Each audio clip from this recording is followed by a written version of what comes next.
On May 10, 2024, 30 agencies of the United States government were gathered in a room running a training drill.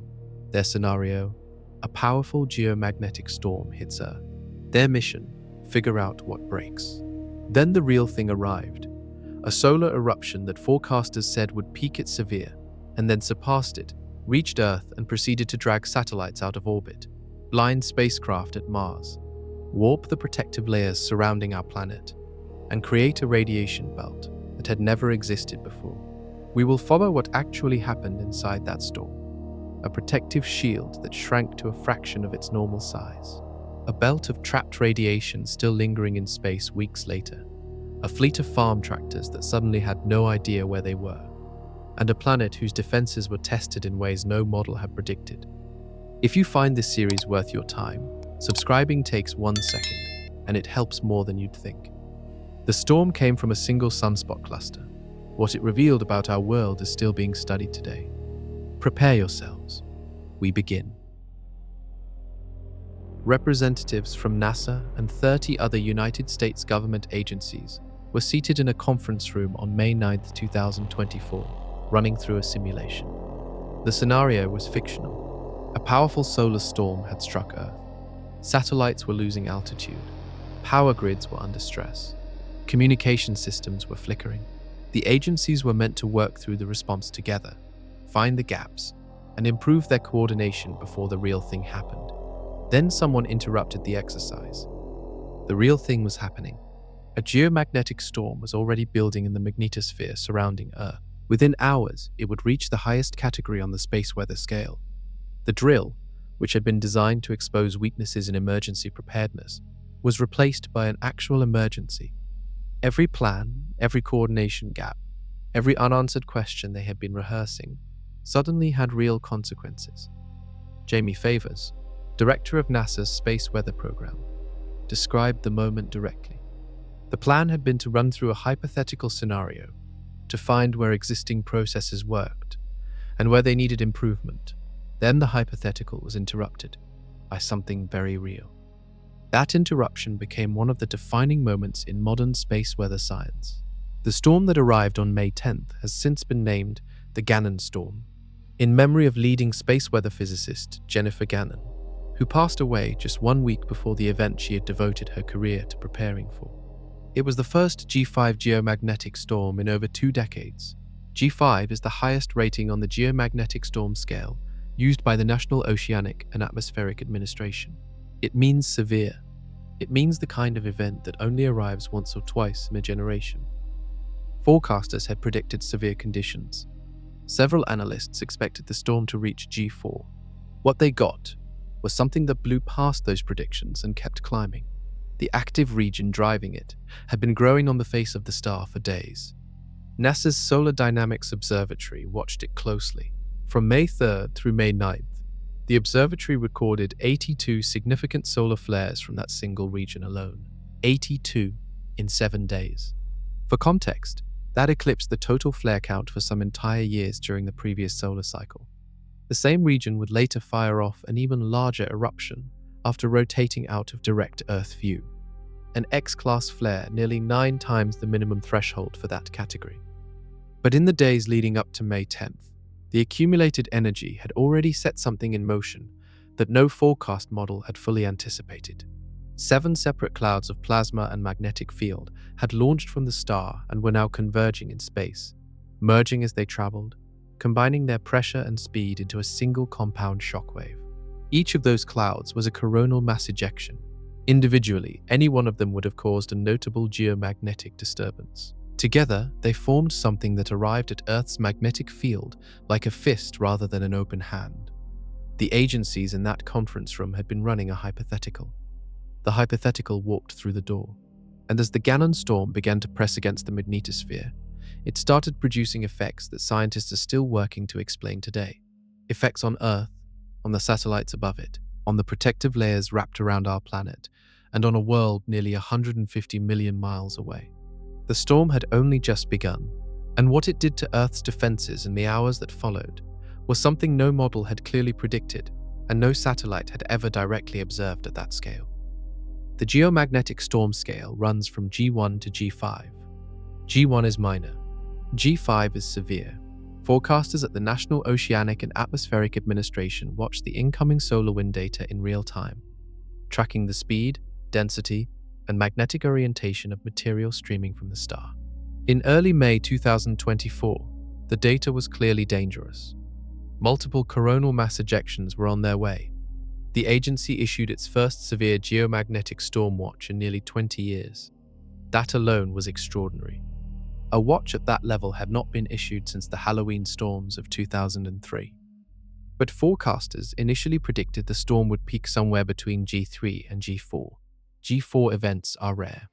G4 events disrupt power grids, drag satellites lower, expand the auroral oval deep into populated latitudes. AG4 is serious.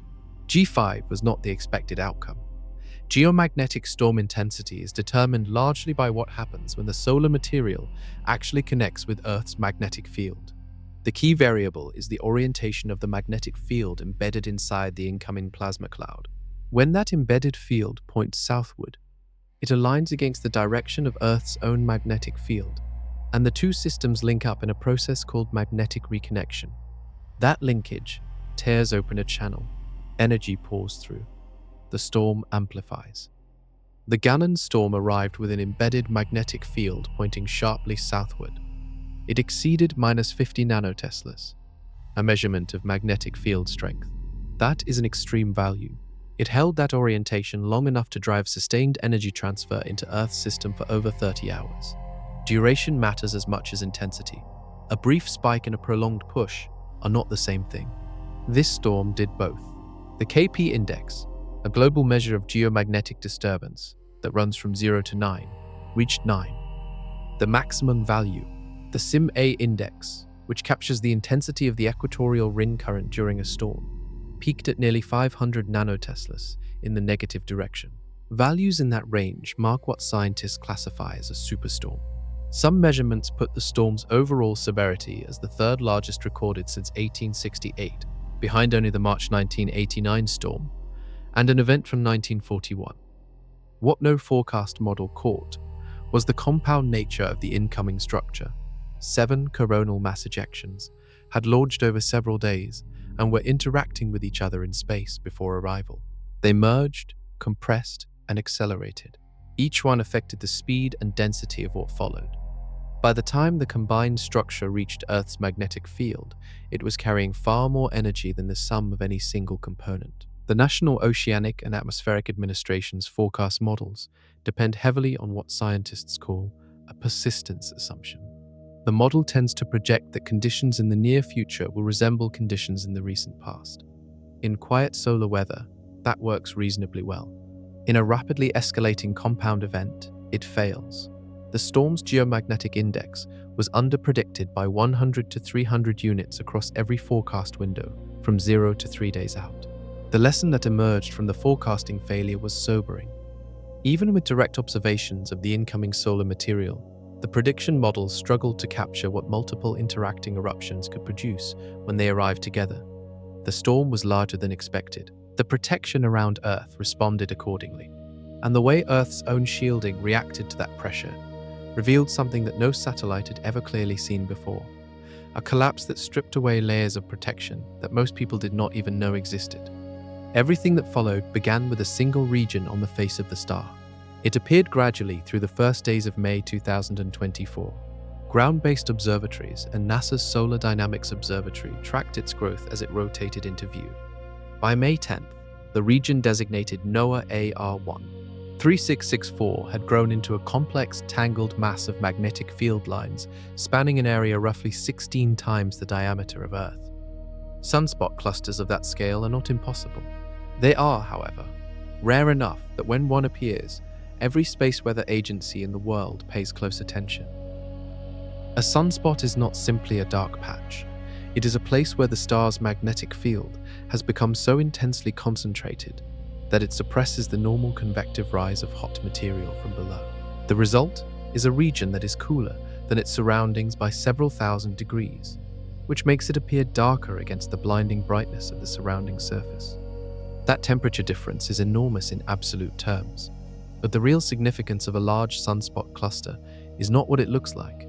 It is what is stored inside it. Magnetic energy builds in these regions over days and weeks. The field lines twist and braid as the plasma beneath them churns. When the stored energy reaches a threshold and the field lines snap into a new configuration, the release is instantaneous and enormous. That release is a solar flare, and it can launch a coronal mass ejection, a massive cloud of magnetized plasma, outward at speeds ranging from 250 to 3,000 kilometers per second. AR-1. 3664 was not a simple cluster.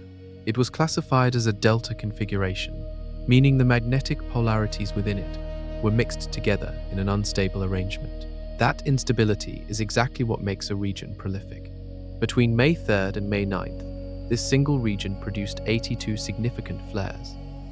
9 of those were X-class, the most energetic category. The strongest during that initial sequence reached X5.8. At its maximum extent, the region covered an area 14 times the size of Earth. By another measurement cited in research from NASA's Solar Dynamics Observatory, the span reached 17 Earth diameters across.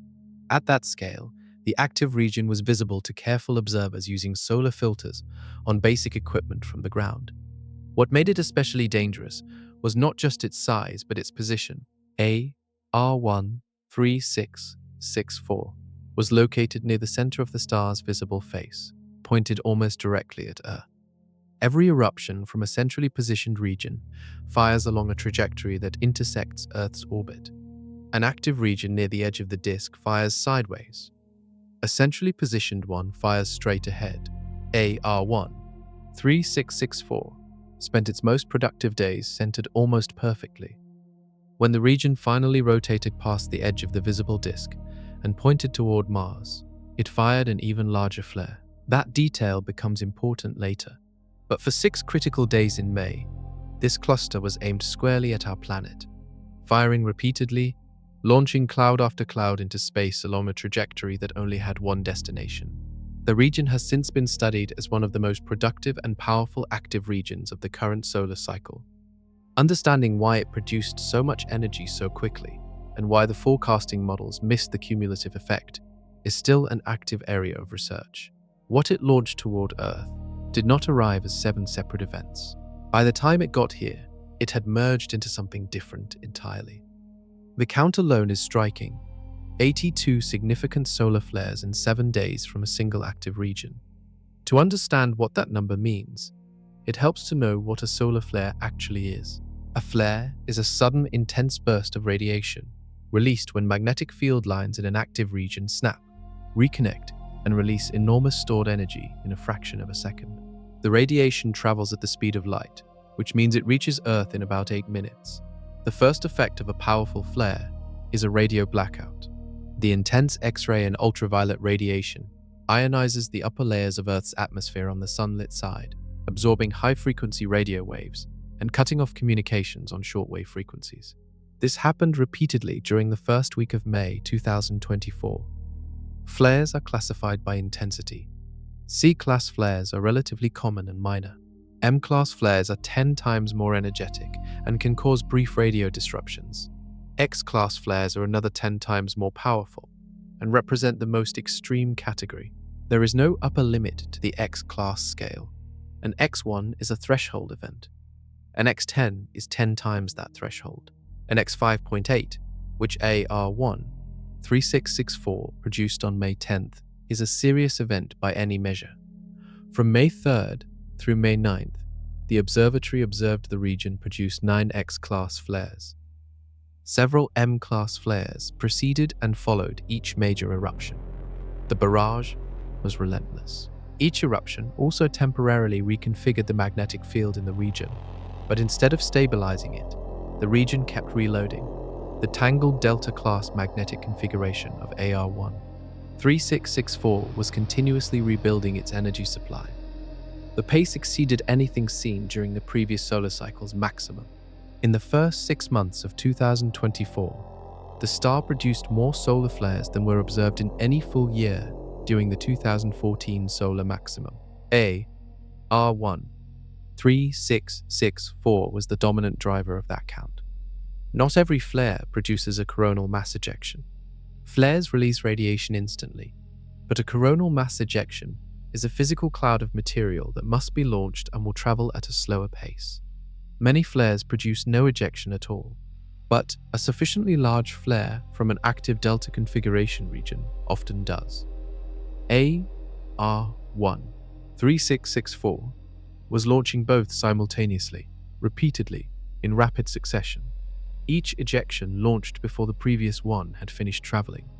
That sequence created a phenomenon called a cannibalistic ejection event, where a faster cloud launched later catches up with a slower cloud launched earlier and absorbs it, combining their mass and magnetic structures into a single more complex and powerful structure.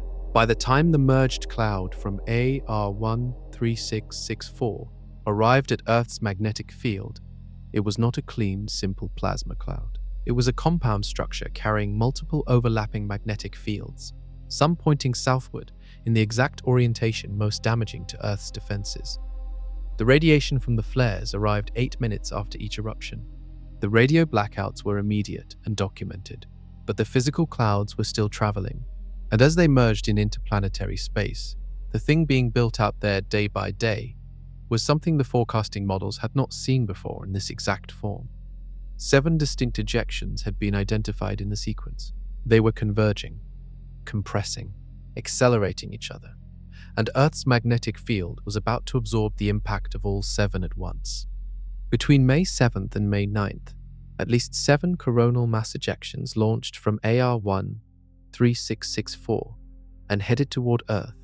A single coronal mass ejection carries billions of tons of plasma and magnetic field moving at hundreds of miles per second. Even a moderate ejection, arriving alone, can produce a G2 or G3 geomagnetic storm. The question space weather scientists were watching in the days before May 10th was not whether a storm was coming.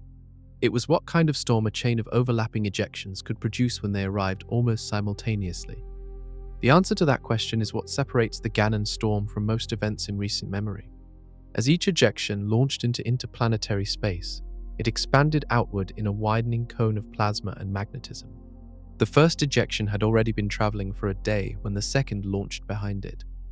The second was faster. It began catching up. When a faster ejection overtakes a slower one, they do not pass through each other. They merge. The faster cloud compresses the front edge of the slower cloud, and the two systems combine into a denser, hotter, magnetically more complex structure. This merger changes the arrival speed, the density, and crucially the orientation of the embedded magnetic field. The orientation is what matters most. A single ejection with its magnetic field pointing northward can arrive at Earth and produce almost no geomagnetic disturbance at all. The field aligns with Earth's own field, and the connection is minimal. An ejection with a southward pointing field does the opposite. It connects strongly, transfers energy efficiently, and drives a storm.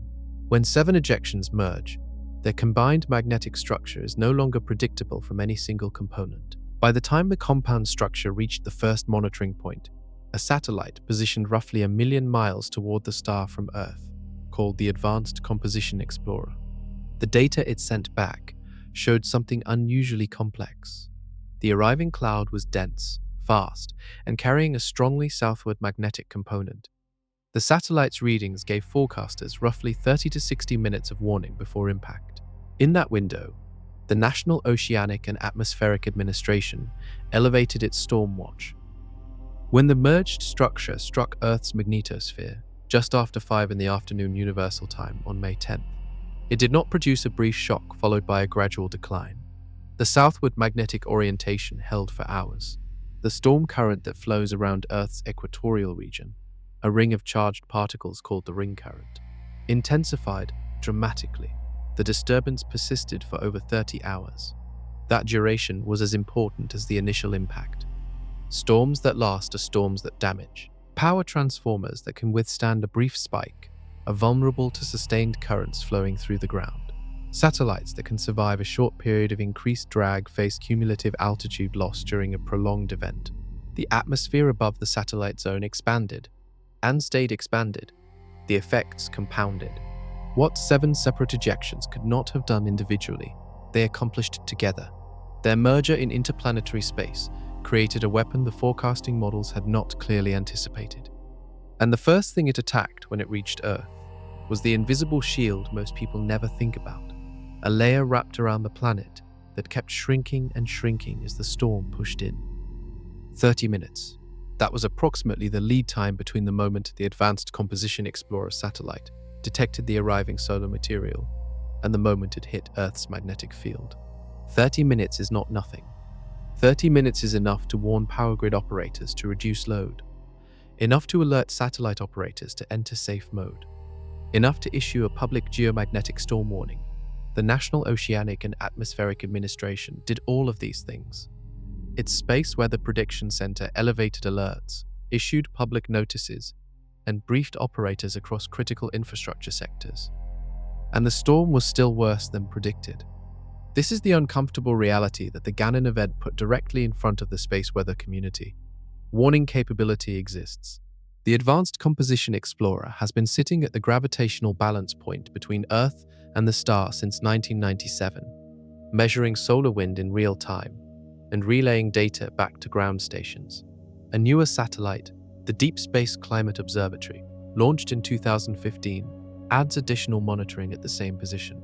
Together, they give forecasters a live view of what is arriving. But they cannot see what is coming far enough in advance. The monitoring satellites sit about 1 million miles from Earth. The star is about 93 million miles away. The distance between the monitoring point and the star leaves a gap of roughly 92 million miles that forecasters cannot directly observe in real time. A coronal mass ejection launched from the star, moving at typical speeds, covers most of that distance before anyone at Earth can measure the actual structure of what is arriving. Forecasters rely on models to estimate what an ejection will look like when it reaches the monitoring satellite. Those models use observations of the ejection near the star, its launch speed, its initial direction, its approximate magnetic structure. The Gannon storm's compound nature made those models fail. The merging of 7 separate clouds created a magnetic structure that no individual observation predicted. When the actual data came in from the monitoring satellite, the storm was already 30 minutes from impact. The Gannon storm generated the first G5 watch in nearly 20 years. But even with that elevated alert, the models underpredicted the storm's geomagnetic intensity by over 100 units on the index used to track activity. On some forecast windows, the underprediction was closer to 300 units. The forecasts improved after the storm had already peaked, which is exactly backwards from what the system is supposed to do. This forecasting gap is not a minor technical issue. It is the central vulnerability in Earth's space weather defense. Longer warning times require monitoring infrastructure placed much farther out in space, closer to the star, where the structure of an ejection can be observed before it merges and transforms during its journey. The Parker Solar Probe, which has been conducting close approaches of the star since 2018, offers some of that capability, but translating close-up observations into accurate storm intensity forecasts remains an unsolved problem.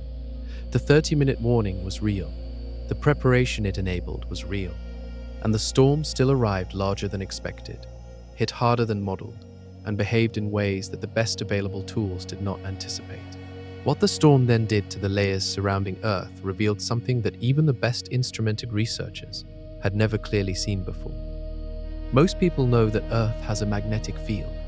Far fewer know that this magnetic field is wrapped in a series of invisible layers, each one serving a different protective function. And one of those layers collapsed during the Gannon storm in a way that had never been directly observed before. The layer is called the plasmasphere. It is a region of cold, dense plasma, electrically charged particles that fills the inner portion of Earth's magnetosphere. Under quiet conditions, the plasmasphere extends outward to roughly 44,000 kilometers from Earth's surface. That is about 27,000 miles out. It forms a donut-shaped bubble around the planet, and it plays an important role in how electromagnetic waves travel through near-Earth space and how higher energy radiation is absorbed or deflected. When a major geomagnetic storm compresses the magnetosphere, the plasmasphere is squeezed inward. This happens during most significant storms, but the Gannon storm drove a contraction that went far beyond what had been measured before. Japan's Arase satellite, operated by the Japan Aerospace Exploration Agency and orbiting Earth since 2016, happened to be in an ideal position during the storm. Its instruments measure plasma density, plasma waves, and magnetic fields as it passes through the plasmasphere on each orbit. During the peak of the Gannon storm, it recorded the plasmasphere's outer edge shrinking to approximately 9,600 kilometers above Earth's surface. That is roughly 6,000 miles up. The outer edge had moved from 27,000 miles out to 6,000 miles out. That is a compression of more than 75%. The research team led by scientist A. Shimbori, published in the journal Earth, Planets and Space in 2205, described this as the first time this level of plasmasphere collapse had been directly recorded at such low altitudes by an orbiting instrument. Previous storms had produced contraction, but nothing captured at this scale with this precision. The storm did not stop at simple compression. A second phenomenon, called a negative storm phase, altered the atmospheric chemistry during the event. The intense heating of the upper atmosphere changed its composition, reducing the oxygen ions that normally feed plasma back into the plasmasphere. The contraction lasted longer than it should have, because the supply of particles needed to rebuild the layer was cut off from below. The plasmasphere could not recover during the storm. It had to wait until the chemistry of the upper atmosphere normalized. Shinbori's team noted they had not observed this relationship so clearly until the Gannon storm data gave them direct evidence of it. A plasmasphere compressed to 6,000 miles up is a plasmasphere that can no longer perform its normal shielding function over the full zone it usually covers. Satellites, signals, and the charged particle environment in that region all change when the plasmasphere retreats. The effects ripple outward in ways researchers are still mapping. And the plasmasphere was not the only layer that changed shape. Just below it, a different layer of the atmosphere was doing something even stranger, bending in a direction it had never been seen to bend before. Earth's atmosphere does not end at a clean boundary. It fades gradually with altitude, growing thinner and more electrically charged as it rises. The layer that concerns space weather scientists most is the ionosphere, a region roughly 30 miles to 600 miles above the surface, where ultraviolet radiation and X-rays from the star strip electrons from atoms, creating a zone of freely moving charged particles. The ionosphere is not just a passive region. It is the layer through which GPS signals travel. It is the layer through which satellite communications must pass. When the ionosphere is disturbed, GPS accuracy degrades, radio propagation goes wrong, satellite signals scatter, delay, or disappear entirely. During the Gannon storm, the ionosphere did not simply become noisy or irregular, it changed shape. Under normal conditions, a dense concentration of plasma called the equatorial ionization anomaly forms above the equator each day as the atmosphere heats and rises, then splits into two bands running north and south along the equatorial zone. It is a predictable structure, present on most days with minimal variation. During the Gannon storm, this structure was pulled out of shape entirely. Data from NASA missions, including the Magnetospheric Multiscale mission and the Themis Artemis fleet, showed that the dense equatorial plasma zone did not simply broaden or weaken. It dipped southward. The normally equator-straddling band pulled toward the South Pole, bending into a shape that researchers described as a check mark. As the band moved south, it left a temporary gap in the equatorial ionosphere, a region of unusual plasma depletion sitting near where the densest concentration normally lives. That gap had direct consequences. GPS signals passing through a region of normal, uniform plasma travel, with predictable delays that can be corrected. Signals passing through a region of dramatic plasma depletion and irregular density encounter unpredictable refractive effects. The signal bends incorrectly. The correction algorithms used by GPS receivers assume a relatively stable ionosphere. During the Gannon storm, those corrections were useless. This is why farm tractors using GPS-guided planting systems failed. The tractors were not receiving bad signals from satellites. The satellites were fine. The layer the signals had to travel through was no longer predictable, and the receivers had no way to know which corrections to apply. Several tractor models veered off course or stopped functioning entirely during the peak hours of the storm. A study from Kansas State University estimated that affected farms lost an average of $17,000 each in disrupted or delayed planting operations. The total agricultural navigation loss across the sector reached $500 million.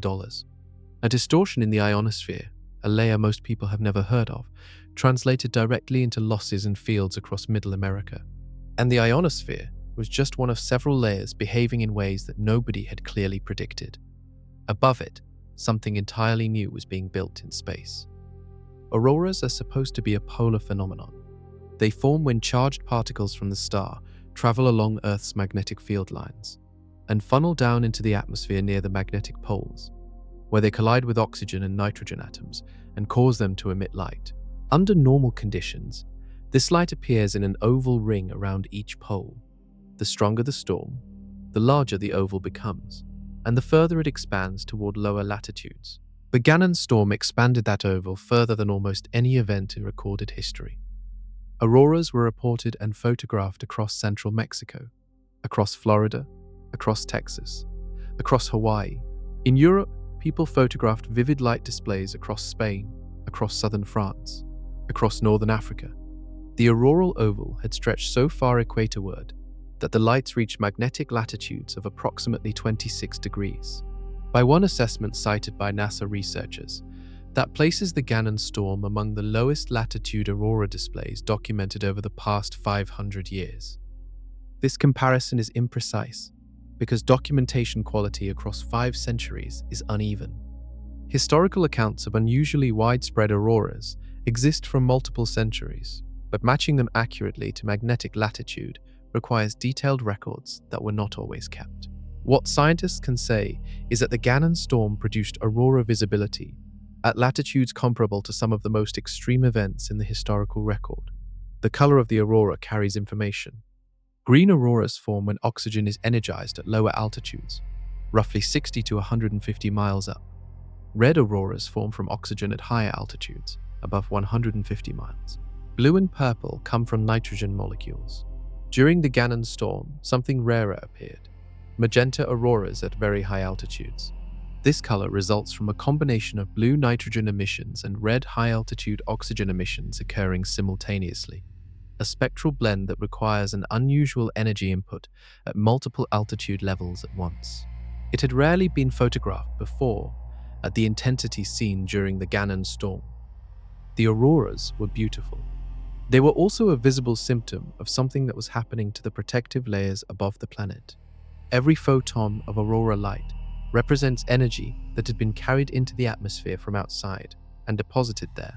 The sheer breadth of the aurora was a map of how far the magnetosphere had been compressed and how deeply external energy had penetrated. The citizen science data collected during the event was extraordinary.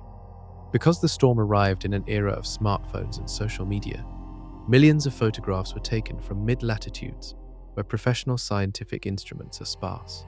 Researchers from multiple institutions are still analyzing that photographic record to reconstruct the precise geometry of the auroral oval and what it reveals about magnetospheric conditions during the peak. The lights in the sky told a story. But the story was not just about beauty. It was about pressure, about penetration, about how much energy had moved through the shield. And beneath those lights, systems that billions of people depend on every day were already reacting. During the peak of the Gannon storm on May 10th and 11th, 2024, thousands of farmers across the United States were in the middle of spring planting. Modern large-scale farming relies heavily on GPS-guided equipment. Tractors and planters equipped with precision navigation systems can follow programmed paths across fields accurate to within a few inches, planting rows at optimal spacing, maximizing yield from every square foot of a field. This technology has transformed agriculture over the past 2 decades.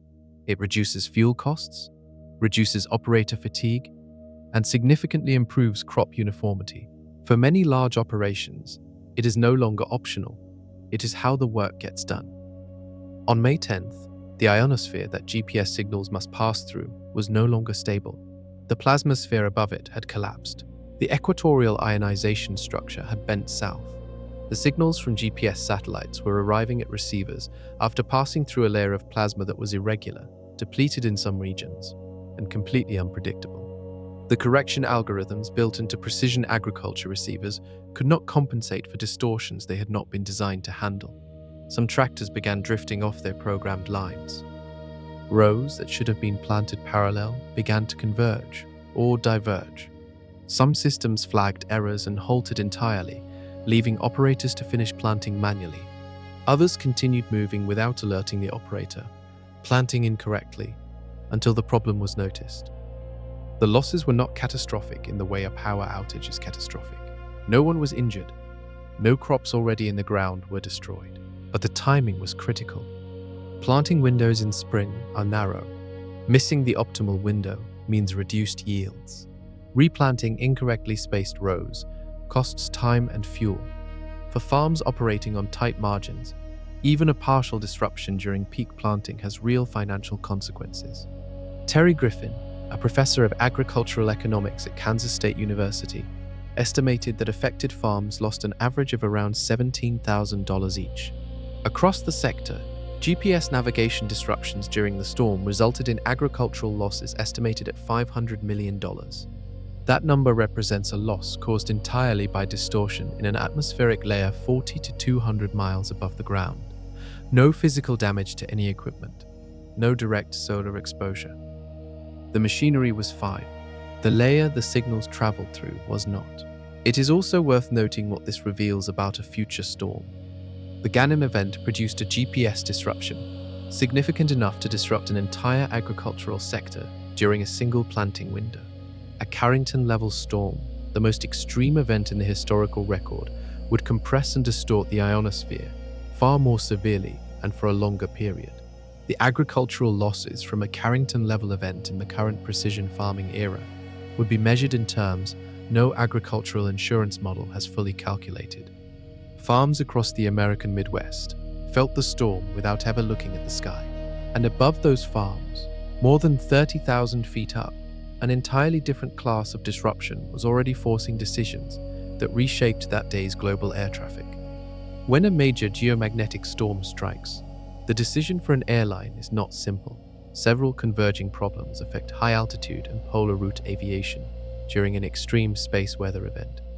The ionosphere disturbances that disrupted GPS precision on the ground also affect aviation navigation systems. The high-latitude shortwave radio frequencies used for voice communication between aircraft and ground controllers in oceanic airspace can be absorbed or reflected incorrectly by an ionosphere under storm conditions. And for flights operating at very high altitudes or near the poles, the increased flux of energetic solar particles raises the radiation dose received by passengers and crew above its normal background level. On May 10th and 11th, 2024, numerous transatlantic flights departed from or arrived at North American and European airports. The standard polar and near-polar routes that many of these flights use are the most efficient in terms of distance and fuel. They are also, during a severe geomagnetic storm, the most exposed. Several airlines rerouted their flights onto more southerly trajectories across the North Atlantic, adding flight time and fuel cost, but reducing exposure to disrupted navigation and communications environments. Research published by the German Aerospace Center assessed the radiation situation at aviation altitudes during the storm. At standard cruising altitude of approximately 13 kilometers, the study found that radiation dose rates from solar particles remained within the natural variation of a solar cycle. No alert threshold for crew radiation exposure was triggered at that altitude. However, at higher altitudes approaching 15.5 kilometers, conditions approached the first alert level. At very high altitudes above 30 kilometers, the radiation levels would have been significant. Most commercial aircraft do not fly at 30 kilometers, but supersonic aircraft and high-altitude research platforms would have faced a meaningfully different environment. The rerouting decisions were precautionary. The disruption to shortwave and high-frequency radio communications at high latitudes was real and documented. Any aircraft relying on those frequencies for oceanic communication faced gaps in coverage. The navigation distortions were real. The rerouting added hundreds of miles to some flights, burning additional fuel and extending trip times. The disruption also rippled into scheduling. Flights arriving late at major hub airports cascaded into delays for connecting passengers. The duration of the storm's peak phase, over 30 hours of elevated activity, meant that the disruptions were not a brief anomaly that passed in a single flight rotation. They lasted across multiple scheduling cycles. The aviation industry's exposure to space weather is a known risk that has not yet produced a catastrophic event. What the Gannon storm demonstrated is that even a G5 event that produced no major infrastructure failures still forced measurable operational changes across a globally connected transport network. And above those rerouted flights, tens of thousands of satellites were dealing with something far more direct. There are roughly 10,000 active satellites in orbit around Earth today. The majority of them operate in low Earth orbit at altitudes ranging from about 120 miles to roughly 1,200 miles above the surface. This region has become extraordinarily crowded over the past decade, driven primarily by the deployment of large commercial constellations like SpaceX's Starlink network. When a major geomagnetic storm occurs, the upper atmosphere expands. The energy deposited by the storm heats the thermosphere, a layer of atmosphere beginning about 50 miles up, causing it to swell outward. The expansion is not visible from the ground, but for satellites skimming through the edge of the atmosphere at orbital altitude, it is immediately physical. The air that was previously below them is now at their altitude. That air, however thin, creates drag. The drag slows satellites. Slowing satellites fall. During the Gannon storm, the atmosphere expanded dramatically and stayed expanded for the duration of the storm's active phase. The drag increase on satellites in low Earth orbit was sudden, significant, and unpredictable in its precise magnitude, because the models that predict atmospheric expansion had not been tested at this storm intensity with this satellite population. The satellites responded. Starlink's automated station-keeping system detected the altitude loss and commanded correction maneuvers. Across the constellation, satellites began firing thrusters to restore their proper orbits. This happened simultaneously across nearly half of all active satellites in low Earth orbit. The scale of the coordinated autonomous response had no precedent. Research analyzing the event noted that during the Halloween storms of 2003, a comparable change in satellite maneuver activity simply did not exist, because the constellation model of satellite operations had not yet been invented. But simultaneous maneuvering by thousands of satellites created a problem that the storm itself did not directly cause. The Conjunction Assessment System, the network of tracking agencies and software that monitors potential satellite collisions and provides warnings, depends on knowing where every satellite will be over the next several days. That prediction is computed from recent trajectory data. When thousands of satellites execute unplanned, simultaneous, autonomous maneuvers, their future trajectories become temporarily unknown. The conjunction system goes partially blind. During and immediately after the Gannon storm, identifying potential satellite collisions was, by the assessment of analysts who studied the event, very difficult or impossible for a period of days. That temporary blindness, thousands of satellites moving in ways no model had predicted, in an environment no tracking agency could fully monitor, represents a new category of space weather risk that did not exist in 2003. It exists now because the sky is full, in a way it was not 20 years ago. 2 satellites did not successfully navigate the event. Most satellites weathered the Gannon storm. Their operators received warnings, entered safe modes where possible, reduced unnecessary power draws, and waited for the worst to pass. 2 satellites did not come through intact. NASA's ICESat-2, an Earth-observing satellite primarily designed to measure ice sheet thickness and sea level with a precision laser altimeter, was in low Earth orbit when the storm struck. The expanded atmosphere created increased drag on the spacecraft, pulling it lower than its operational orbit. The satellite detected the loss of altitude, entered safe mode to protect its systems, and suspended science operations. NASA engineers worked through the storm's active phase to assess the spacecraft's status, and eventually restored normal operations. But the satellite lost altitude it had to recover at the cost of fuel. The more consequential loss was NASA's Colorado Inner Radiation Belt experiment, known as Kirby.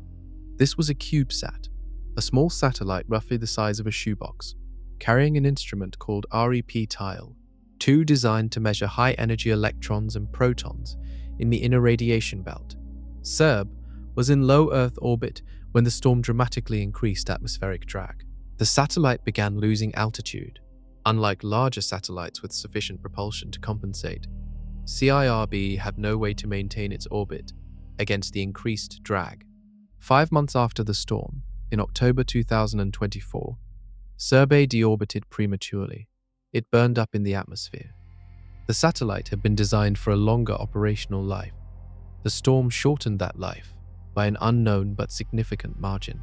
The European Space Agency's Sentinel mission, part of the Copernicus Earth observation program, required substantially more propellant than normal during the storm period to maintain its orbit and avoid potential conjunctions with debris. The orbital environment during and after the storm was cluttered with satellites, executing unplanned maneuvers, meaning Sentinel had to conduct its own avoidance burns more frequently than its baseline planning assumed. That propellant use comes directly from the satellite's lifetime budget. Every unplanned burn is a day subtracted from the mission's end of life.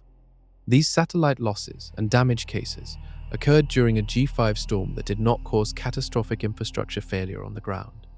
The Gannon storm was serious. It was not Carrington level. A Carrington level event, based on the best available assessments, would produce geomagnetic disturbances several times larger than the Gannon storm. The atmospheric expansion would be proportionally greater. The drag on low-orbit satellites would be more severe. The tracking environment would be more chaotic. And the sheer number of satellites now in orbit means the collision risk during that kind of storm is categorically different from anything the space age has previously encountered. But the Gannon storm also did something to near-Earth space that outlasted the storm itself, something that is still affecting the environment in orbit. In the days following the Gannon storm, the work for satellite operators was not finished. It was entering a new phase. When a severe geomagnetic storm inflates the upper atmosphere, the expanded air layer does not snap back to its original altitude the moment the storm ends. The thermosphere cools and contracts gradually, over days. During that cooling period, satellites in low Earth orbit continued to experience elevated drag compared to their pre-storm baselines. Orbital maintenance requires more frequent and larger correction maneuvers. For large satellites with substantial fuel reserves and onboard propulsion systems, this is manageable.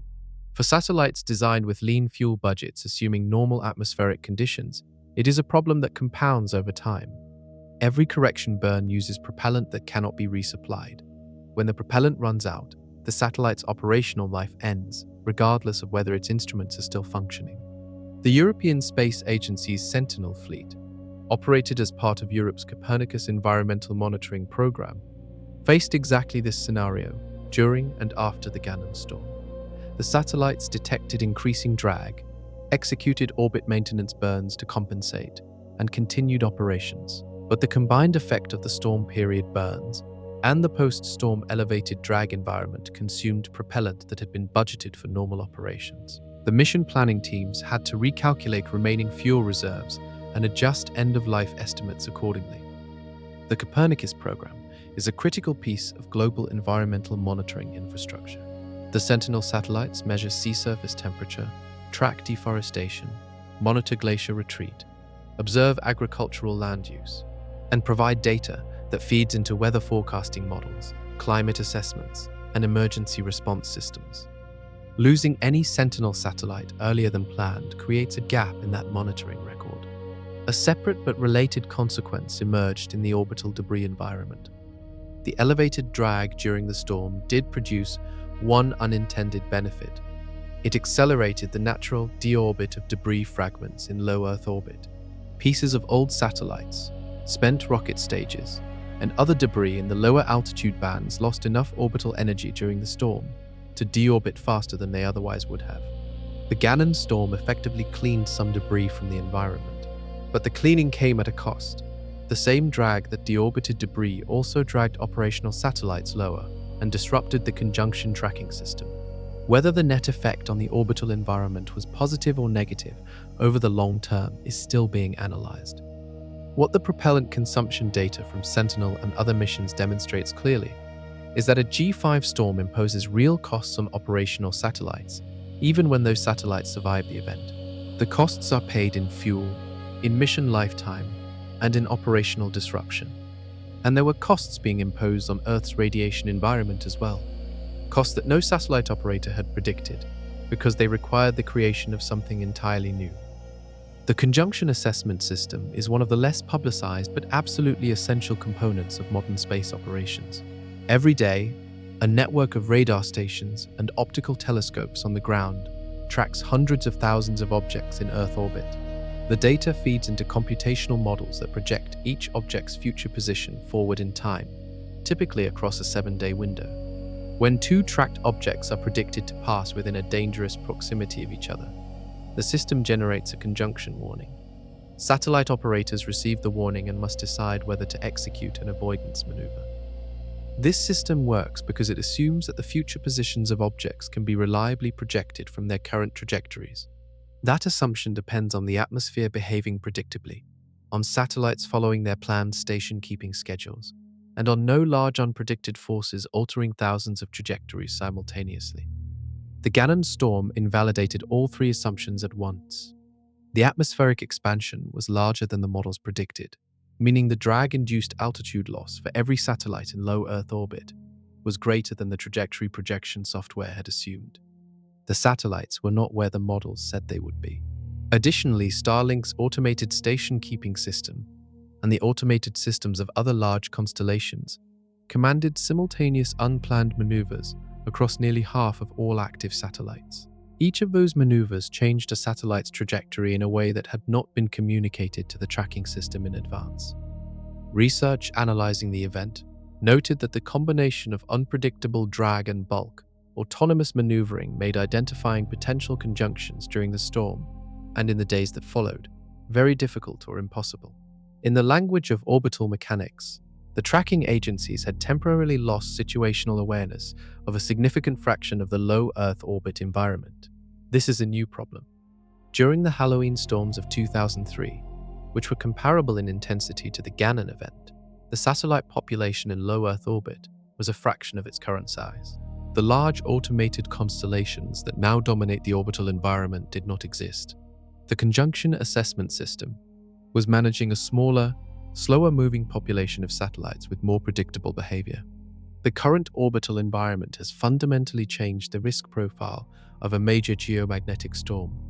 Thousands of satellites executing simultaneous autonomous maneuvers in an atmosphere that has expanded in ways the tracking models underestimated creates a window of genuine collision uncertainty that no single agency can fully monitor in real time. During the Gannon storm, no catastrophic collision occurred in that window. That outcome reflects both competent engineering on the part of satellite operators and a measure of probability working in humanity's favor. It is not a guarantee that the same outcome would follow a more intense event. The tracking system recovered. Situational awareness was restored, but the window during which it was compromised pointed directly at a vulnerability that is growing as the orbital environment becomes more populated. And while operators were re-establishing tracking, something new was assembling in space above them, something built not by any satellite, but by the storm itself. Earth's magnetosphere is not a static shell. It is a dynamic, constantly shifting bubble of magnetic force generated by the movement of liquid iron in Earth's outer core, shaped and pressed by the continuous flow of solar wind, and periodically hammered by major eruptions. Under quiet conditions, the magnetosphere extends roughly 37,000 miles toward the star, and fans out to a long tail stretching hundreds of thousands of miles in the opposite direction. The sunward side is compressed by the constant pressure of the solar wind, and the night side is stretched into that long, trailing structure. The overall shape is somewhat like a comet's tail, always pointing away from the star. During a severe geomagnetic storm, this structure does not hold its shape. When the Gannon storm's merged cloud struck the magnetosphere on May 10th, the sunward boundary was pushed significantly closer to Earth. The magnetopause, the outer boundary where Earth's magnetic field meets the incoming solar pressure, was compressed. Research from NASA's magnetospheric multiscale mission and the Themis-Artemis constellation of satellites captured this compression in real time, providing an unusually detailed record of how the magnetosphere deformed under the storm's pressure. At the peak of the storm, processes called magnetic reconnection events occurred at the sunward magnetopause with unusual frequency and intensity. Reconnection is the process by which the incoming solar magnetic field links with Earth's field, tearing open a temporary channel through which energy and particles can pour into the magnetosphere. Each reconnection event allows a burst of solar energy to enter. During the Gannon storm, these events were happening rapidly and repeatedly, sustained by the extended southward magnetic orientation of the arriving cloud. The energy that entered through those channels did not simply disappear.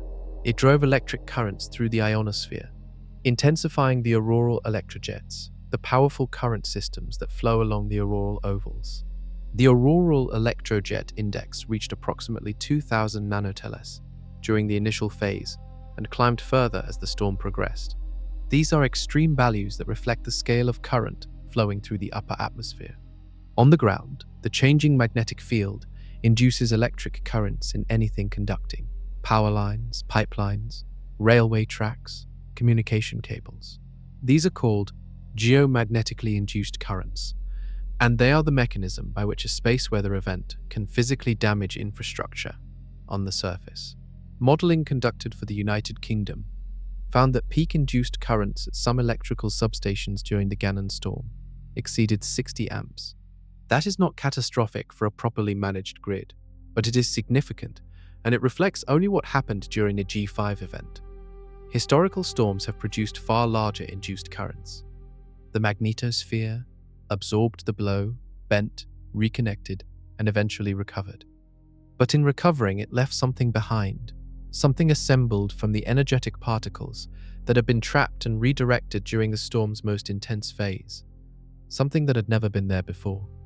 Between the known Van Allen radiation belts and Earth, something new appeared after the Gannon storm.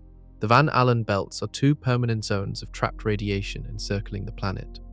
The inner belt, sitting roughly 1,000 to 6,000 miles above the surface, is packed with high-energy protons. The outer belt, extending from roughly 8,000 to 37,000 miles, holds high-energy electrons. These belts have been known since they were discovered in 1958 by Explorer 1, the first American satellite.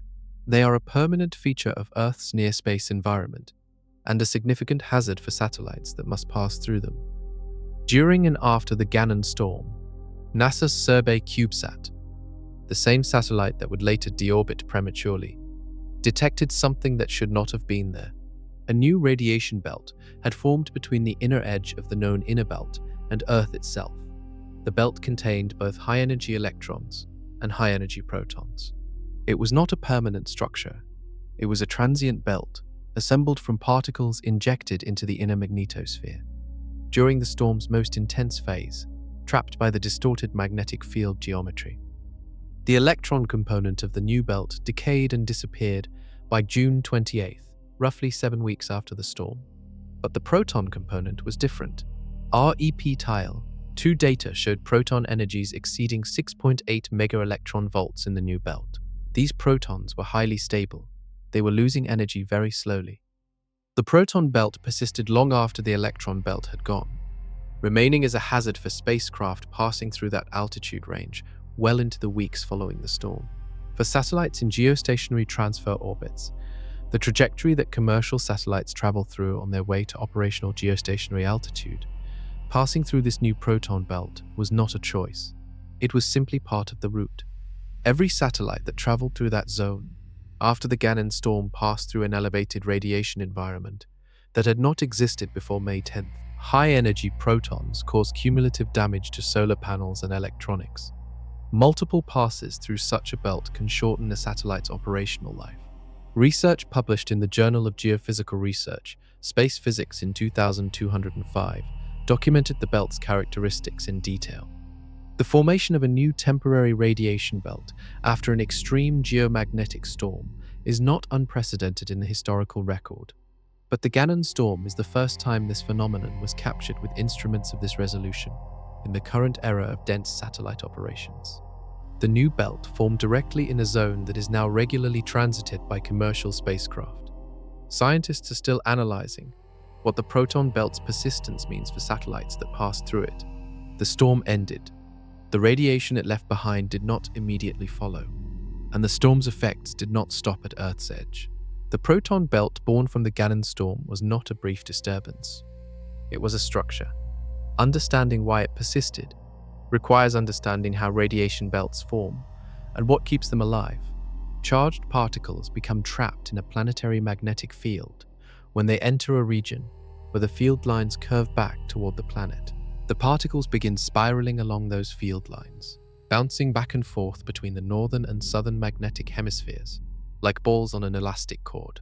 As long as the magnetic geometry holds and no strong force scatters the particles out of their trapped paths, they stay. Electrons are relatively easy to scatter. They interact with plasma waves in the inner magnetosphere, and those interactions gradually drain their energy and redirect them into the atmosphere, where they are absorbed. That is why the electron component of the new belt disappeared by late June 2024. The wave environment in the inner magnetosphere was efficient at removing electrons. Protons are different. High-energy protons in the inner magnetosphere interact far less efficiently with the wave environment. They lose energy through a process called Coulomb collisions, gradual encounters with other charged particles that slowly drain their energy over time. At the energies measured by REEP tile 2, above 6.8 mega-electron volts, this process is extremely slow. The proton belt was effectively self-sustaining. It was not being replenished, but it was not losing energy fast enough to disappear quickly. This is not the first time a temporary proton belt has been observed. After a major magnetic storm in March 2015, a transient radiation belt was detected and documented. But the Gannon storm's version formed in a region now far more densely occupied by active spacecraft.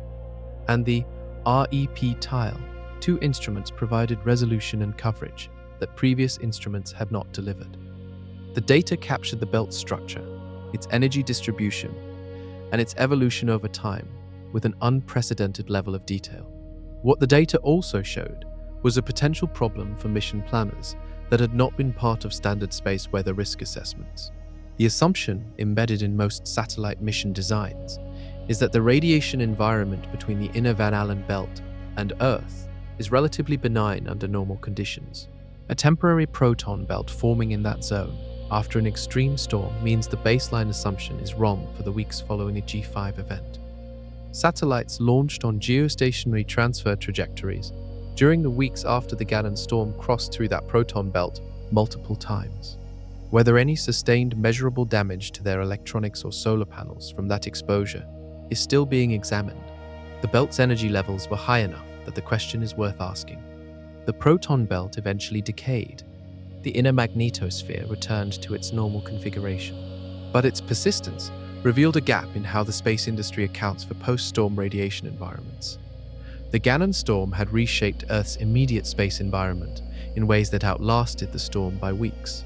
And it had done the same thing to a planet nearly 170 million miles away from the active region when the storm's particles finally arrived there. When AR-1-3664 finally rotated past the edge of the star's visible disk from Earth's perspective, it stopped pointing at our planet. It started pointing at Mars. The same active region that had produced the Gannon storm continued erupting after it rotated away. On May 14th, it released an X8.7 flare, the largest flare of the current solar cycle, a designation that's still held as of mid-2005. The energetic particles and plasma from those continuing eruptions now traveled outward on a trajectory intersecting Mars rather than Earth. Mars arrived at a significantly different environment between May 14th and 20th. NASA's MAVEN orbiter, which studies the Martian upper atmosphere and its interaction with the solar wind, detected what it captured with the imaging ultraviolet spectrograph instrument, auroras engulfing the entire night side of Mars. These are not auroras in the familiar Earth sense. Mars lost its global magnetic field billions of years ago. Without a global field to funnel particles towards specific polar regions, incoming energetic particles interact with the Martian atmosphere across its entire surface.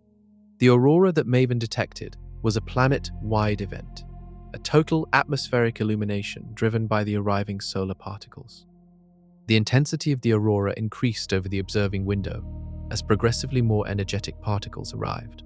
By May 20th, when the most energetic particles reached Mars, the The particle flux was so high that it overwhelmed MAVEN's detector, flooding the instrument with noise and saturating the data. The effect reached the surface. NASA's Curiosity rover, sitting inside Gale crater on the Martian surface, carries a radiation assessment detector specifically designed to monitor the radiation environment that future human explorers would encounter. During the solar particle event, the detector recorded the highest radiation surge since Curiosity landed in 2012. On the surface, cameras on the rover began showing streaks and specks across their images, caused by energetic particles hitting the detector material directly. The images looked as though it was snowing static. NASA's oldest active Mars orbiter, the 2001 Mars Odyssey spacecraft, uses a star camera to orient itself in space by tracking known star positions. During the particle bombardment, the star camera was overwhelmed by incoming energetic particles. The camera lost its ability to track stars and cut out for nearly an hour. The spacecraft had to rely on backup orientation systems during that window. These effects at Mars reveal something important about the scale of what the star was producing during those weeks. The Gannon storm had struck Earth. The continuing eruptions from the same region then struck Mars. A single active region had produced sequential impacts on two separate planets, separated by hundreds of millions of miles, within the span of approximately 2 weeks. The solar system is not insulated between planets. What the star produces travels everywhere. Earth survived the Gannon storm with its protective systems strained, but largely intact. Mars faced the same eruption with no equivalent protection at all. The difference between what a geomagnetic storm does to Earth and what it does to Mars comes down to one thing. Mars no longer has a planet-wide magnetic field. Earth's magnetic field is generated by the movement of molten iron in its outer core. Mars has a solid core. The dynamo that once generated its global magnetic field shut down billions of years ago. What remains are scattered patches of ancient magnetized rock in the southern highlands, a geological record of a field that used to exist. Without a global field, there is no magnetosphere. Without a magnetosphere, there is nothing to deflect the incoming solar wind and energetic particles away from the planet. The atmosphere sits directly exposed. This matters for understanding both Mars and Earth, because it illustrates exactly what Earth's magnetic shield does that we rarely think about. During the Gannon storm, Earth's plasmasphere compressed, its ionosphere warped, its magnetosphere bent. But the field held. Particles were deflected, funneled toward the poles, channeled away from equatorial regions. The damage was significant and measurable. It was not total. At Mars, there is no equivalent mitigation. The full particle flux reaches the atmosphere and the surface. The auroras that MAVEN captured were a direct result. With no field to focus particles toward polar regions, they descended across the entire planet, lighting up the entire atmosphere at once. Over geological time, this difference is what has stripped Mars of most of its atmosphere. The solar wind has been gradually eroding the Martian upper atmosphere for billions of years without a magnetic shield to block it. The planet that may once have had liquid water on its surface and a thick enough atmosphere to support it has been slowly sandblasted. The Gannon storm offered a snapshot of that ongoing process in dramatic, real-time detail. MAVEN's mission is precisely to study how the Martian atmosphere is being lost to space. The solar particle events of May and June 2024 provided the mission with some of its highest quality data on how that erosion accelerates during an active solar period. For scientists thinking about future human missions to Mars, the Curiosity radiation data from the storm carries a specific practical weight. The detector recorded the highest surface radiation surge since 2012. A crewed mission on the Martian surface during an equivalent event would face a radiation dose that current mission planning must account for. The storm's arrival at Mars was not hypothetical. It was a measurement. Earth's magnetic field is not decorative.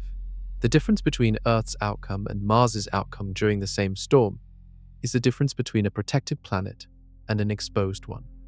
And the reason that protection is being tested with growing frequency has to do with a cycle that scientists were watching long before the Gannon storm arrived, and that surprised them in ways they are still processing. Every roughly 11 years, the star goes through a cycle. At the quiet end of the cycle, called solar minimum, the surface is relatively calm. Sunspots are rare. Flares are infrequent. The solar wind flows steadily, but without dramatic surges. The active end of the cycle, solar maximum, is the opposite. Sunspots multiply, the magnetic field at the surface becomes tangled and unstable. Flares and coronal mass ejections become frequent. The entire space environment between the star and the outer solar system shifts. Scientists have been tracking sunspot counts continuously since the 17th century. The current cycle, designated Solar Cycle 25, officially began in December 2019, when the previous cycle reached its minimum.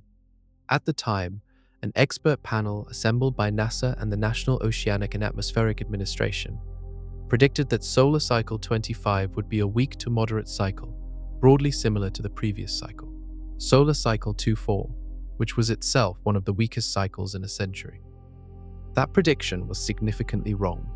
Solar Cycle 25 arrived stronger and faster than the models projected. Sunspot counts climbed more rapidly than expected. Active regions of unusual complexity appeared earlier in the cycle than historical patterns suggested. The Gannon storm, which struck Earth in May 2024, happened before the official solar maximum had even been declared. Jamie Jasinski, a plasma physicist at NASA's Jet Propulsion Laboratory, described the situation in a published statement. All signs had been pointing toward a prolonged phase of low solar activity. What actually happened reversed that trend.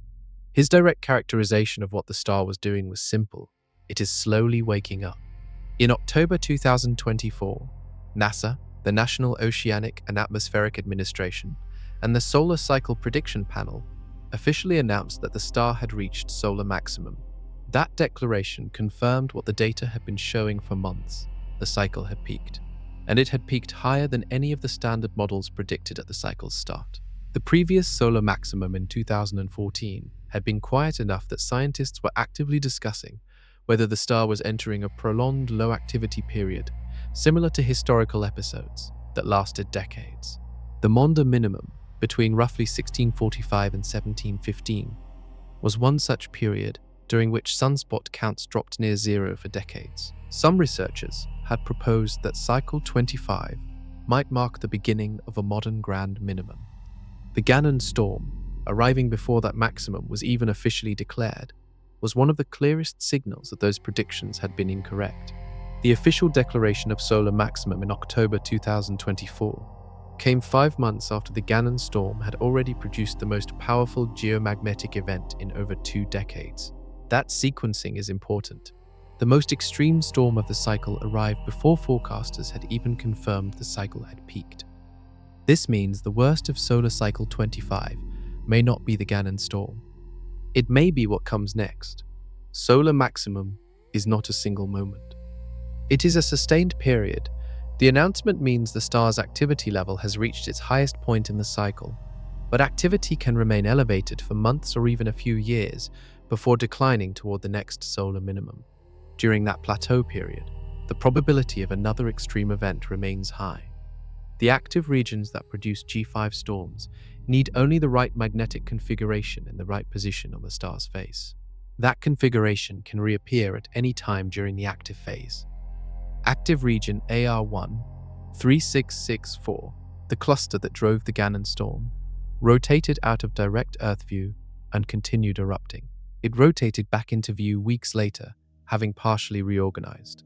A subsequent active region in October 2024 produced another strong flare series. The star's face during the active months of 2024 and into 2025 showed a consistent pattern of complex energetically loaded active regions appearing and reloading. The number of sunspots visible in August 2024 reached the highest monthly count seen during the cycle, representing the clearest single-month signal of peak activity. After that peak, the counts began a gradual but uneven decline. The post-maximum decline during a solar cycle does not mean activity ends. Major flares and ejections occur regularly during the descending phase of a cycle. Some of the most damaging historical storms struck during descending phases. What the surprise strength of Solar Cycle 25 tells scientists is that their predictive models for solar activity cycles need refinement. The physical mechanisms driving the 11-year cycle are not fully understood. The cycle emerges from the interaction of the star's differential rotation, its internal magnetic dynamo, and the behavior of magnetic flux beneath the surface. When a cycle deviates from the predicted amplitude, it reveals gaps in the physical model. For space weather preparedness, the implication is direct. If the current cycle turned out stronger than predicted, the next cycle cannot be assumed to be weak. The trend observed over the past century of generally declining solar cycle amplitudes has already reversed. Planning for space weather impacts based on a weakening star is no longer a defensible assumption, and the cycle's surprise strength arrived at the worst possible moment in terms of humanity's orbital infrastructure. Every previous solar maximum occurred above a fundamentally different orbital environment. At the peak of solar cycle 23 in 2001, approximately 900 active satellites orbited Earth. During the Halloween storms of 2003, the orbital population was similar. When the relatively quiet solar cycle 24 peaked around 2014, the number had grown to approximately 1,300. At the official declaration of solar cycle 25's maximum in October 2024, the number of active satellites in orbit had surpassed 10,000. The increase had happened almost entirely in the decade before the maximum, driven by the deployment of large commercial constellations, most prominently SpaceX's Starlink network, which alone accounts for more than half of all active satellites in low Earth orbit. This is not simply a larger number doing the same thing. Large constellations operate in ways that create qualitatively new risks during geomagnetic storms. The satellites use automated station-keeping systems that respond to drag changes without human input. When a storm increases atmospheric drag, the automation acts. Across thousands of satellites in the same orbital altitude band, those automated responses produce simultaneous coordinated maneuvers that the conjunction assessment system was not designed to handle. The Journal of Spacecraft and Rockets published analysis noting that the Gannon storm was unique precisely because it was the first extreme geomagnetic storm to occur during this new paradigm of satellite operations. Previous extreme storms happened above a sparse, manually operated satellite environment. The Gannon storm happened above a densely populated, largely automated one. The risks compound. More satellites mean more propellant consumed, maintaining orbits during drag events. More satellites mean more potential collision pairs, when the tracking system loses situational awareness. More satellites mean more electronics exposed to the new radiation belt that formed after the storm. More satellites mean a higher probability that a future extreme storm produces a cascade of hardware failures that cannot be replaced quickly. The rapid expansion of the orbital economy also means that space weather risk has been distributed across a much larger economic base. The total insured value of assets in orbit has grown proportionally with the satellite count.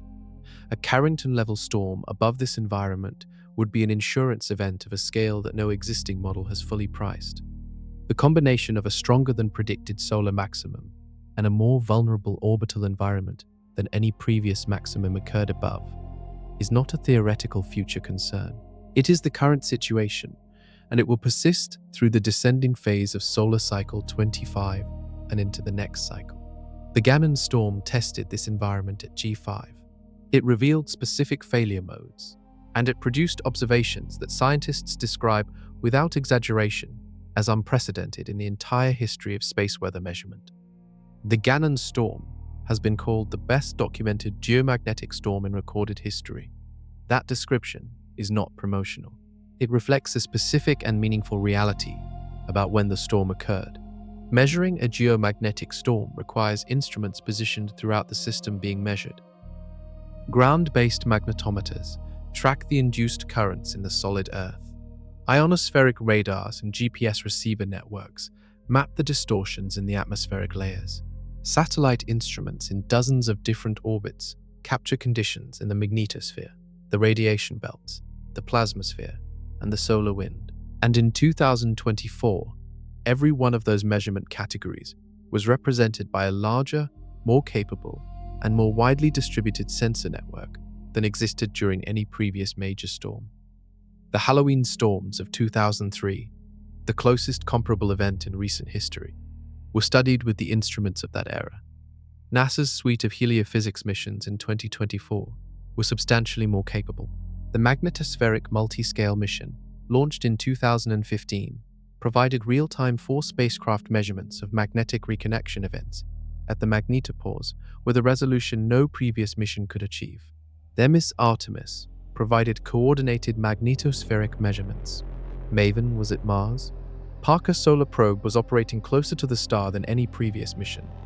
Aras was in the plasmasphere. On the ground, the citizen science dimension added something genuinely new. Because the auroras extended to populated mid-latitude regions in an era of widespread smartphones and social media, millions of photographs were taken from locations where no professional instruments existed. Researchers from multiple universities and agencies are analyzing that photographic record to reconstruct the auroral oval's geometry during the storm with a spatial resolution that ground-based scientific instruments alone could not provide. The cumulative research output from the Gannon storm, already substantial 1 year after the event, represents a new standard for what can be learned from a single geomagnetic event. Papers have been published examining effects on the plasmasphere, the ionosphere, the radiation belts, the magnetosphere, the agricultural sector, the orbital environment, aviation, the Martian atmosphere, power grids across multiple continents, and the chemistry of the mesosphere. Each of those studies answers questions. Each one also raises new ones. Teresa Nieves Chinchilla, acting director of NASA's Moon to Mars Space Weather Analysis Office at the time, stated that scientists would be studying this event for years. That assessment has proven accurate. The data collected during the Gannon storm will continue generating research for a decade or more. The storm revealed things that had never been seen before. And one of those things was visible to the naked eye, in a color that had almost never been photographed in recorded history. During the peak hours of the Gannon storm, observers at high altitudes and some mid-latitude locations photographed something rare: magenta auroras. Aurora colors are determined by which atoms are energized at which altitudes. When oxygen atoms at altitudes between roughly 60 and 150 miles are struck by energetic particles, they emit the familiar green glow that most people associate with auroras. When oxygen atoms higher up, above 150 miles, are energized, they emit red. Nitrogen molecules emit blue and purple at lower altitudes. These colors are well understood, predictable, and relatively consistent across major storm events. Magenta is different. Magenta aurora requires a precise coincidence. Blue nitrogen emissions and high-altitude red oxygen emissions occurring simultaneously and at comparable intensities in the same viewing direction. The blue comes from nitrogen at lower altitudes. The red comes from oxygen at very high altitudes. For both to appear with enough intensity to blend into a visible magenta, the energy input into the atmosphere must reach 2 separate altitude bands, simultaneously at unusual strength. During typical auroral events, even strong ones, one color tends to dominate the visual display depending on the altitude at which the particle energy is primarily deposited.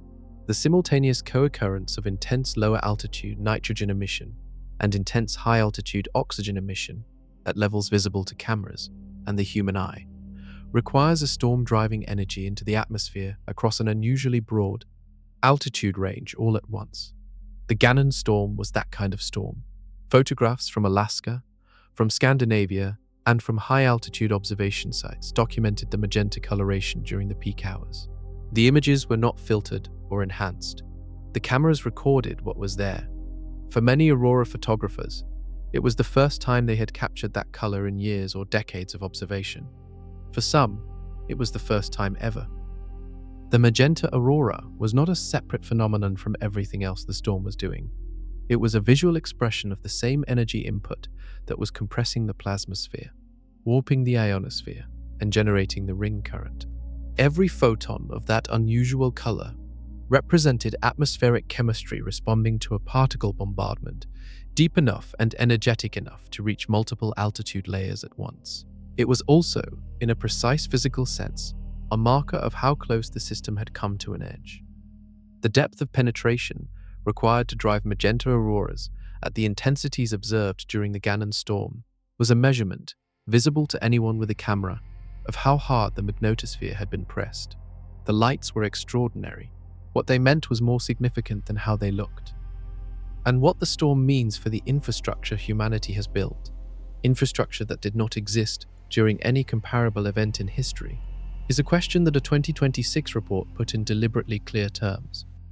In January 2026, the United Kingdom's Science and Technology Facilities Council published the fourth edition of its Summary of Space Weather Worst-Case Environments, an 80-page technical assessment of what an extreme, once-in-a-century solar storm would do to modern infrastructure. The Gannon storm was a serious event. The worst-case scenario outlined in that report is substantially more severe. The report describes impacts across every category of technology-dependent infrastructure. Satellite navigation disruptions would be more prolonged and more severe than anything the Gannon storm produced. GPS errors that lasted hours during the Gannon event could last days during a Carrington-level storm. Ultra-high-frequency and very high-frequency radio communications, used for aviation and maritime operations, would be disrupted for several days, potentially grounding international flights across multiple continents and disrupting shipping navigation systems globally. Aircrew radiation exposure would become a serious operational concern at high latitudes. The report notes that aircrew might need to limit future flight duties following a major event to stay within cumulative radiation dose limits, with pregnant crew particularly vulnerable during the highest exposure periods. The electrical grid threat is the most widely discussed consequence and the most potentially severe. Geomagnetically induced currents flowing through ground-based conductors during an extreme storm can drive current levels that damage or destroy large power transformers. These transformers are not quickly replaceable. Manufacturing lead times for large high-voltage transformers run from 1 to 3 years. A worst-case scenario in which multiple transformers in a major grid region fail simultaneously would produce an extended power outage measured in months, not hours. The modeling of induced currents in the United Kingdom's grid during the Gannon storm found peak values exceeding 60 amps at some substations. A Carrington-level event would drive induced currents that some models place at several times that level, sustained over a longer period.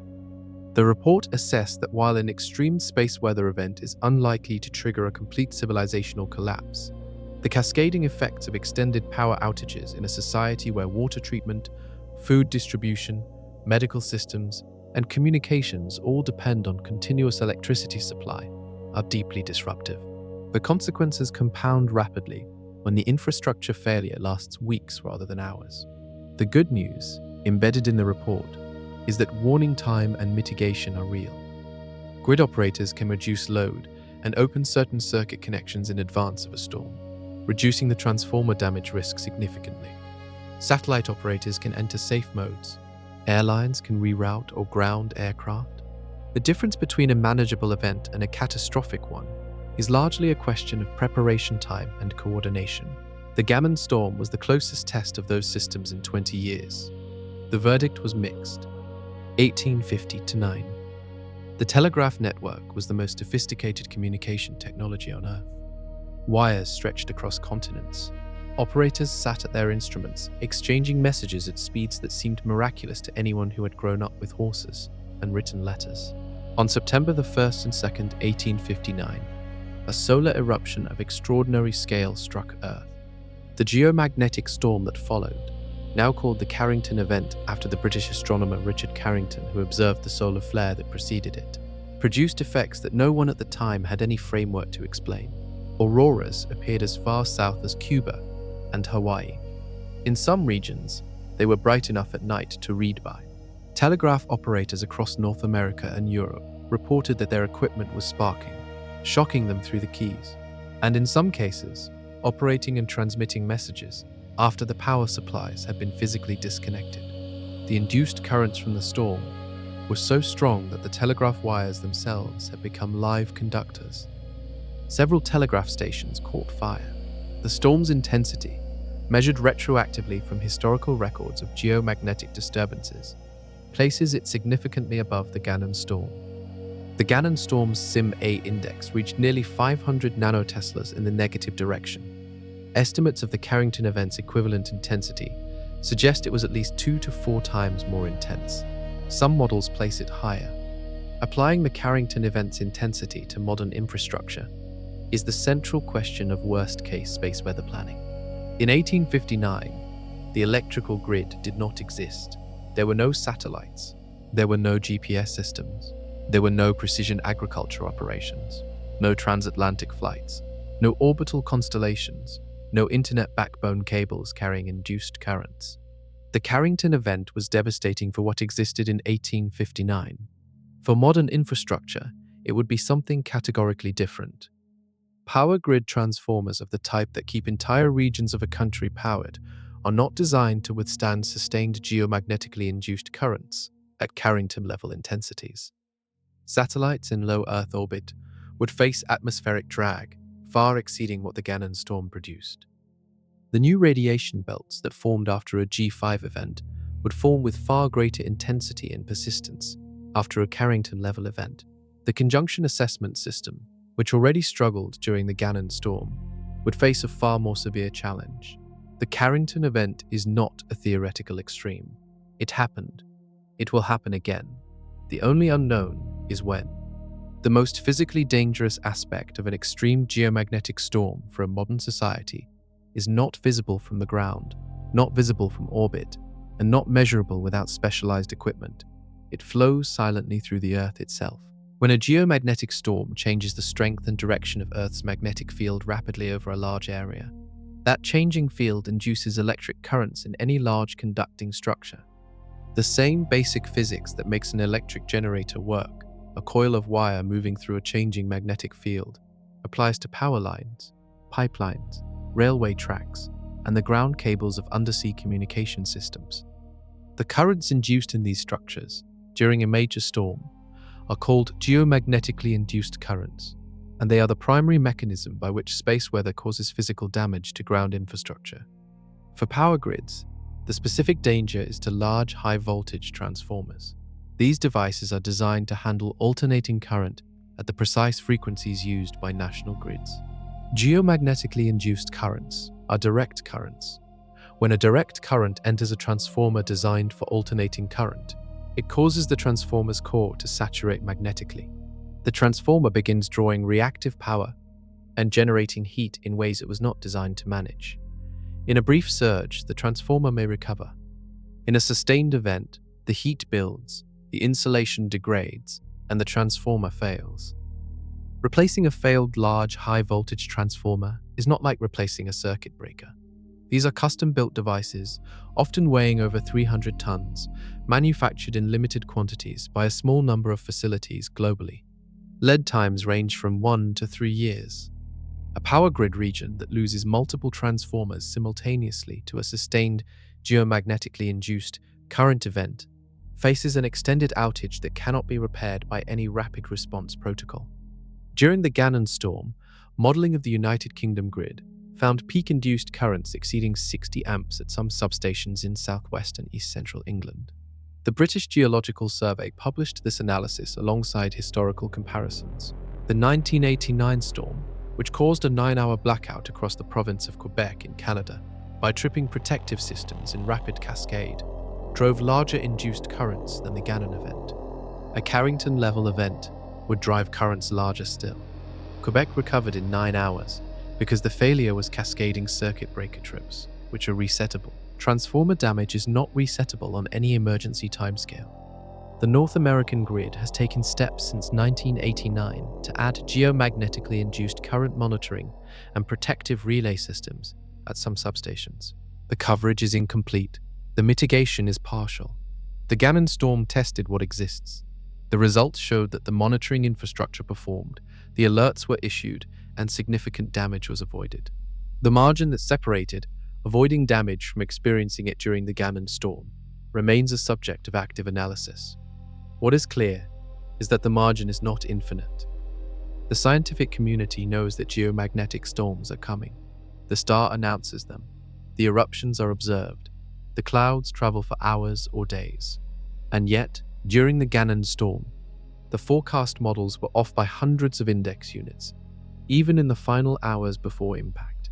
The problem sits in two places: the distance between the monitoring satellites and the star, and the complexity of interacting eruptions. The monitoring satellites positioned at the gravitational balance point between Earth and the star sit roughly 1 million miles from Earth. That sounds like a large distance. In solar system terms, it is not. The star is 93 million miles away. The monitoring satellites see the solar wind 1% of the way through its journey.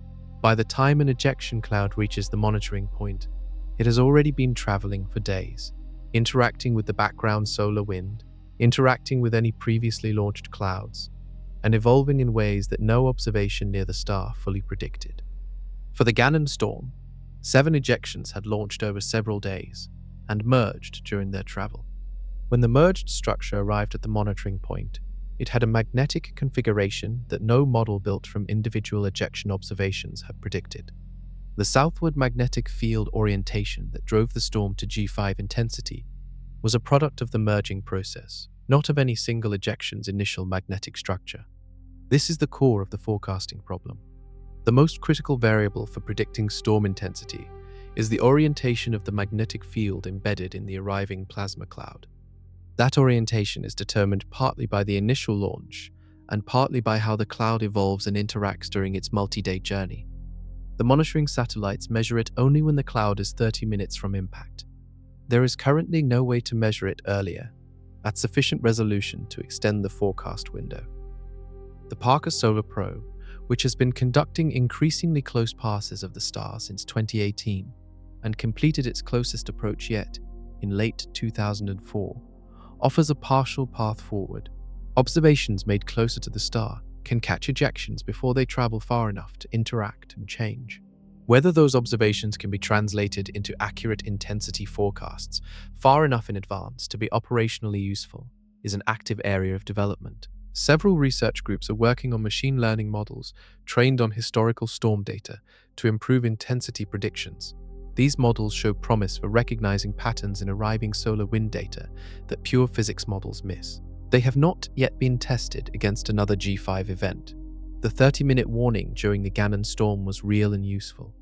It was also, for many of the systems most vulnerable to storm damage, not long enough to do the most critical protective measures.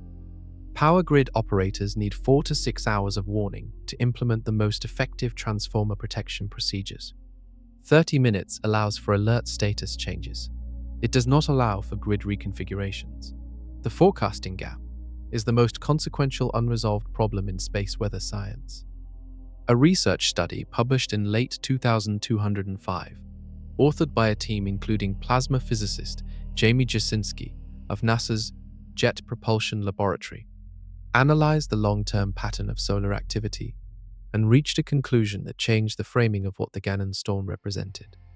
The study found that the trend of declining solar cycle amplitudes observed through much of the 20th century had reversed. Solar cycle 25 had already exceeded the predictions made at its start. The data, according to the study's findings, suggested that what was observed over the past several years of elevated activity is not a temporary deviation from a declining baseline. It may be the beginning of a new, more active phase of solar behavior that persists for decades. The implication, stated plainly, is that the frequency and intensity of extreme space weather events that characterize the Gannon storm period should not be treated as a temporary peak to be followed by a return to the quiet conditions of the previous cycle.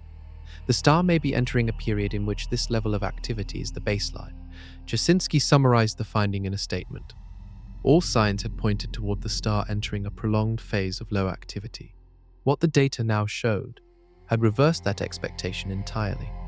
For space weather preparedness, a more active sun over the coming decades, rather than a quieter one, changes the risk calculus substantially. Infrastructure designed around the assumption that Carrington-level events arrive once per century needs to be reconsidered if the probability of extreme events is higher than historical averages suggested. Satellite mission planners who budget fuel and electronics radiation tolerance based on average solar cycle behavior will find those assumptions underperforming during a sustained active phase. The Gannon storm was a clear data point. It was a G5 event that arrived before solar maximum was even declared, produced effects that exceeded forecasting model predictions, created new radiation belts, collapsed the plasmasphere to record low altitudes, temporarily disabled the orbital conjunction tracking system, damaged or shortened the life of multiple satellites, disrupted agricultural systems, disrupted aviation, and produced the most extreme aurora display in potentially 5 centuries. And according to the pattern the study identified, it may not be an outlier, it may be a preview. The Gannon storm's damage inventory reads differently depending on which era you compare it against. Against the 1859 Carrington event, it was less intense in raw geomagnetic terms. Against the 1989 Quebec storm, it was comparable in intensity, and Quebec lost power for 9 hours. Against the Halloween storms of 2003, it was similar in scale. Against all of those events, it revealed more potential vulnerabilities than any of them, because the world it struck was more dependent on space-based and electrically connected infrastructure than at any previous moment in history. GPS has become embedded in systems that its designers never specifically intended it to serve. Precision agriculture, automated logistics and supply chains, ride-sharing networks, drone delivery systems, emergency dispatch routing, financial transaction timestamping. Each of these systems assumes GPS is working with normal accuracy. When the ionosphere distorts GPS signals during a major storm, none of these systems has a backup that restores full function. The failures cascade laterally across sectors that seem completely unrelated to satellite navigation. The internet's physical backbone runs partly through undersea cables, whose outer conductors are susceptible to geomagnetically induced currents during extreme events. Satellites serving as internet nodes face the combined effects of atmospheric drag, radiation belt exposure, and potential electronics damage. A major storm that simultaneously disrupts undersea cable conductors and degrades satellite-based internet coverage would create a communications disruption unlike anything in the modern era. Power grids have become more interconnected than they were in 1989, which means that a protective trip in one region cascades faster into adjacent regions. The interconnection that makes the grid efficient during normal operations is the same property that allows a geomagnetically induced current event to propagate rapidly. Efficiency and resilience pull against each other. The total economic exposure to a Carrington-level event under current infrastructure conditions has been modeled by various agencies. Estimates for a worst-case scenario in the United States alone range into the trillions of dollars over the multi-year recovery period. These are not alarmist projections. They are actuarial assessments based on infrastructure, inventories, and historical storm data. The Gannon storm produced no such catastrophe. It produced $500 million in agricultural losses, operational disruptions across aviation and satellite operations, and a collection of scientific discoveries that will improve preparedness. That is, in the context of what a more extreme event could produce, a relatively benign outcome. The lesson embedded in that benign outcome is not that the risk has been exaggerated. It is that a G5 event tested the system and exposed its weaknesses before a larger event could exploit them fully. The Gannon storm accelerated several parallel efforts that were already underway. NASA's Gannon storm tabletop exercise, the one that was interrupted by the actual storm, has since been formalized as the inaugural space weather tabletop exercise program. The simulation that became real has become a template for coordinated preparedness training across the 30-plus agencies that participated. The experience of managing an extreme event in real time, while simultaneously running a simulation of one, exposed coordination gaps that have since been addressed in updated protocols.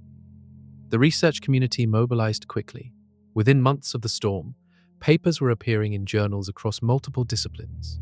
The storm's effects on the plasmasphere, documented by the erased satellite, produced findings that changed how scientists modeled plasmasphere collapse. The new radiation belt discovery, captured by Serbi's RAP-TILE-2 instrument before the satellite deorbited, provided data that is directly applicable to future satellite mission radiation tolerance planning. The power grid vulnerability problem is being addressed incrementally. Some grid operators in high-latitude regions have installed geomagnetically induced current monitoring systems that allow operators to see real-time current levels at substations and respond before damage occurs. These systems were tested during the Gannon storm and performed as designed. The coverage remains partial. Installation across the full vulnerable grid infrastructure would require significant investment that has not yet been fully committed. Space weather forecasting improvement is the area where the gap between current capability and required capability remains largest. Several research programs are working on extended range prediction methods, including analysis of solar magnetic field structures using new observational data from the Parker Solar Probe and machine learning approaches trained on the growing historical storm database. Progress is being made. The 30-minute warning window has not yet been extended to the 4 to 6 hour window that grid operators need. The orbital environment monitoring problem, created by large constellations, has no clean solution yet. The conjunction assessment system was not designed for the current orbital population, and proposals for a next-generation tracking architecture are still in planning stages. The Gannon Storm's demonstration that thousands of satellites can simultaneously execute unplanned maneuvers, rendering the tracking system temporarily unreliable, has put that architecture problem on the agenda of major space agencies.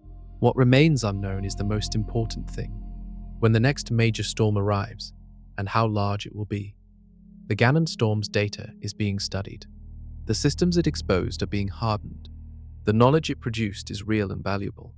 But the window between what has been observed and what has been prepared for is still wider than anyone monitoring this field is comfortable with. On May 10, 2024, a merged shockwave from 7 solar eruptions struck Earth's magnetic field and produced a storm that reached the highest category on the severity scale. The plasmasphere shrank to a fraction of its normal size. A new radiation belt formed. Satellites were dragged lower, burned extra fuel, and in 2 cases did not complete their missions. The ionosphere warped. GPS signals became unreliable across agricultural regions. Flights rerouted. The orbital tracking system temporarily lost situational awareness of half the satellites in low Earth orbit.